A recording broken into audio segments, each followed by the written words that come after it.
Hari ni saya akan tunjuk macam mana cara untuk kita top up kad Touch 'n Go kita ataupun kita nak beli top up kad Touch 'n Go. So, saya akan tunjuk macam mana cara untuk kita beli daripada apps top up ni. Kenapa kita perlu guna apps top up ni adalah sebab kita tak akan dikenakan cas untuk setiap pembelian. Kalau kita beli RM10, kita akan bayar RM10 sahaja. Kebiasaan kalau kita beli dekat mana-mana stesen minyak ataupun kedai-kedai yang jual Touch 'n Go ni, kita beli RM10, kita akan bayar RM10.50 ataupun RM50, RM50, kita akan bayar. Tapi kalau menggunakan apps top up ni, kita tak akan dikenakan cas. Kita beli RM50, kita bayar RM50. Itu kelebihan kalau kita menggunakan apps top up ni. Dan kita ada basic, light dan pro untuk package top up ni, dan hanya package pro dan ke atas sahaja yang boleh beli dan buat pembelian top up kad Touch 'n Go menggunakan apps top up ni. Sama ada kita nak top up sendiri ataupun kita nak jual kepada customer, kita mesti daftar package pro. So, saya akan tunjuk macam mana cara untuk buat pembelian dan macam mana kita boleh top up kepada kad Touch 'n Go kita. So, untuk kita top up kepada kad Touch 'n Go kita mesti menggunakan kad Touch 'n Go NFC dan juga telefon yang mempunyai fungsi NFC. Yang tu sahaja. Untuk kad yang lama, kita tak boleh nak top up kepada kad, tapi kita boleh top up kepada apps top up Touch 'n Go kita. Sama ada kita nak bayar QR menggunakan Touch 'n Go, tak ada masalah. So, saya akan tunjuk cara macam mana kita boleh buat pembelian top up menggunakan apps top up ni dan macam mana cara untuk kita top up kad Touch 'n Go kita.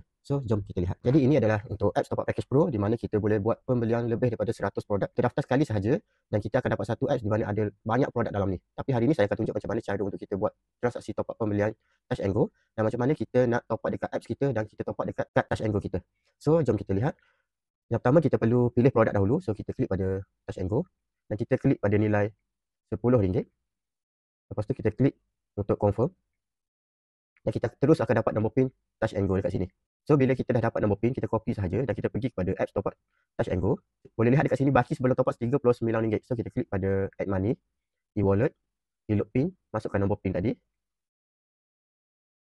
Lepas tu kita continue saja dan pilih yang payment at shop only.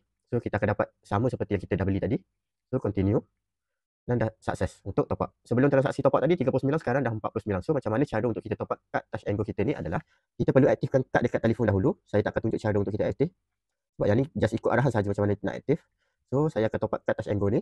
So, klik pada Touch 'n Go card. Yang ni memang saya dah masukkan senarai kad Touch 'n Go yang saya guna. Boleh lihat dekat sini, semua saya dah masuk dekat sini. So, yang ni macam mana kita nak check. Kita boleh check nombor siri dekat sini, 2303. So, kita cari. Kalau kita tak ingat, kita save atas nama apa. 2303. So, yang ni saya buat backup untuk bayar parking ataupun bayar untuk naik komuter ke apa. So, yang ni yang saya dah buat backup. So, macam mana kalau kata kita nak top up Touch 'n Go kita dan kita tak tahu kat mana ada jual. So, kita boleh menggunakan apps top up ni. Kita top up apps Touch 'n Go kita dan kita terus top up dekat kad kita. So, caranya macam mana? Klik pada reload. Kita kena scan kad. So, dah scan. So, kita masuk berapa jumlah yang kita nak top up dekat ke dalam kad Touch 'n Go kita, RM10 contohnya. Dan lepas tu nanti kita perlu scan semula untuk kad kita.